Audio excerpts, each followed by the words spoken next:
time now for our big board. Our team of insiders standing by live for more on this morning's top stories. Jennifer Ashton, she just ran here to the table. Yes. Pulled a hammy doing it.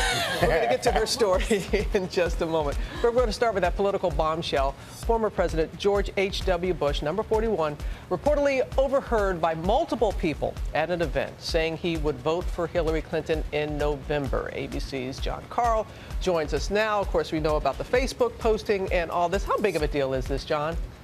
Well, in one sense, it's not all that surprising. Donald Trump brutalized former President Bush's son, Jeb Bush, during the Republican primaries.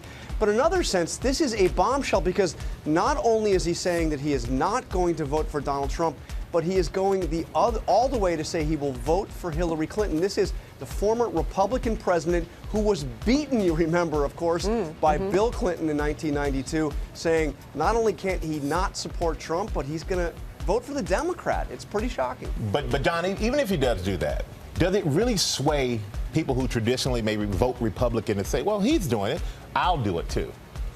Yeah, I don't think there's a huge constituency out there that was waiting to find out how President George H.W. Bush was going to vote before deciding how to vote. But look, Michael, this is the latest in a series of major figures in the Republican primary and Republican Party. Mitt Romney, John Kasich, Ted Cruz, all coming out and saying that they are unwilling to vote for Donald Trump. It's a pretty big step. I don't think this is going to move a lot of votes, but it can't help. How about that debate on Monday? That's going to be huge, isn't it, John? That is going to be unbelievable. I mean, seeing the two of them on stage at the same time, the stakes as high as they can possibly be. And, the experts say that this will be the largest televised debate potentially that we have ever seen. Super Bowl numbers are saying. Well, I'm tuning in. Okay. I know that. Yeah, guarantee absolutely. you that. And now to that lunch shaming backlash. A cafeteria worker resigning after she said she was forced to follow school policy and take away a student's hot meal because the child's parents owed more than $25. Yeah, unbelievable stuff. Here's what she had to say.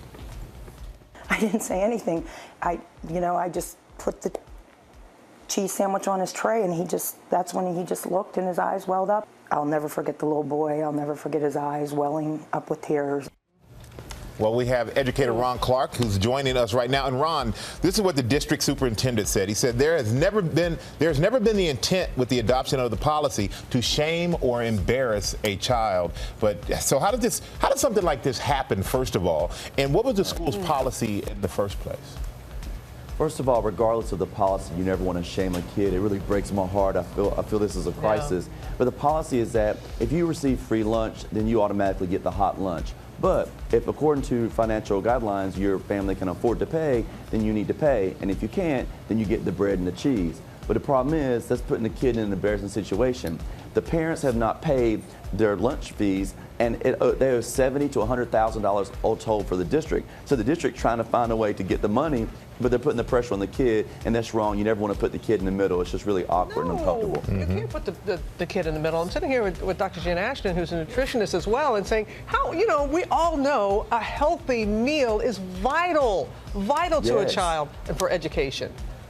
It's extremely important because if kids, or even you, if you're hungry, you're going to be cranky. Kids are going to have issues, discipline problems. But when kids feel good about themselves, when they have a healthy meal, they can focus better. Just think about where you work. If there's good food there, you're going to want to go there. So what we did at our school, we even have 2 lunches every day. We have a lunch at 11 and a lunch at 3. We make sure they're nutritious, they're healthy, our kids are happy, they can focus. And that's what we need to do in our country. We're the world's #1 economy, #1 military, #1 infrastructure, and we can't provide kids wonderful lunches at school. It's a crisis. Come on, y'all. I know, but come on, y'all is right. And so thank goodness for that lunch lady, to step up like that. As they say, once the hot meal's on the plate and you take it away, you can't serve it to another student anyway. They throw it away. Makes absolutely no sense. So okay, fitness trackers and your health. Researchers at the University of Pittsburgh monitoring over 400 millennials who are trying to lose weight and concluding those wearable devices may not be as effective as you think. All right, Jen.